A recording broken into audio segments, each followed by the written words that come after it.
എടി നീ ഇതെന്ത് പണിയാ കാണിച്ചത്? ഞാൻ മടുത്തു. ഞാൻ ഇനി ആ വീട്ടിലേക്കില്ല. അമ്മ എന്തെങ്കിലും പറഞ്ഞെന്ന് വെച്ച് നിനക്കങ്ങ് ക്ഷമിച്ചാനാ? അതെന്താ, അമ്മയ്ക്ക് എന്തും പറയാൻ പറ്റുമോ? എന്നെ ചെറുപ്പം മുതൽ നോക്കി മതി, വളർത്തി. നിർത്തിക്കോ. എല്ലാ മാതാപിതാക്കളും മക്കളെ നോക്കുന്നുണ്ട്. എടി അതങ്ങനെ അല്ലടി. അതാ ഞാൻ പറഞ്ഞേ, അമ്മയും മകനും കൂടി അങ്ങ് ജീവിച്ചോ. ഞാനെല്ലാം അമ്മയോട് ചോദിച്ചാ ചെയ്യുക. ചെറുപ്പം മുതലേ അങ്ങനെയാ. ഭാര്യയ്ക്ക് പാട് പോലും മേടിക്കണോ വേണ്ടയോന്ന് അമ്മയോട് ചോദിക്കുന്ന ലോകത്തിലെ ആദ്യത്തെ ഭർത്താവ് നിങ്ങളായിരിക്കും. അതിലെത്ര തെറ്റ്? എന്നിട്ട് നിങ്ങളുടെ അമ്മ എന്താ പറഞ്ഞത്? തുണി മടക്കി വെച്ചോളാൻ.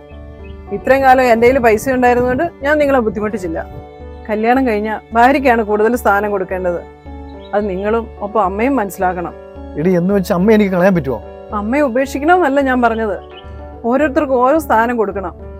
എന്റെ എടി നീ ക്ഷമിക്കേ, ഞാൻ അത്രയും ചിന്തിച്ചില്ല. നിങ്ങൾക്കറിയാലോ, സാധാരണ പെണ്ണുങ്ങള് ഭർത്താവിന്റെ വീട്ടിലേക്കാണ് കല്യാണം കഴിഞ്ഞാൽ പോകുന്നത്. അപൂർവമായിട്ട് തിരിച്ചുണ്ട്, എന്നാലും ഭൂരിഭാഗം പേരും ഭർത്താവിന്റെ വീട്ടിലേക്ക് തന്നെയാ. അപ്പം കുറച്ച് പരിഗണനയൊക്കെ തരണ്ടേ? അമ്മയുടെയും ഭാര്യയുടെയും ഇടയ്ക്ക് ഇരിക്കുന്ന ഭർത്താവിന്റെ അവസ്ഥ നീ ചിന്തിച്ചിട്ടുണ്ടോ? രണ്ടുപേരും ഒരുമിച്ച് കൊണ്ടുപോകാൻ കഴിയണം. അതാണ് യഥാർത്ഥ ഭർത്താവ്. പോട്ടടി, ക്ഷമിക്കേ. നിന്ന് വരുന്നുണ്ടോ? ഞാൻ വരാം. എനിക്ക് ആരോടും പിണക്കൊന്നുമില്ല.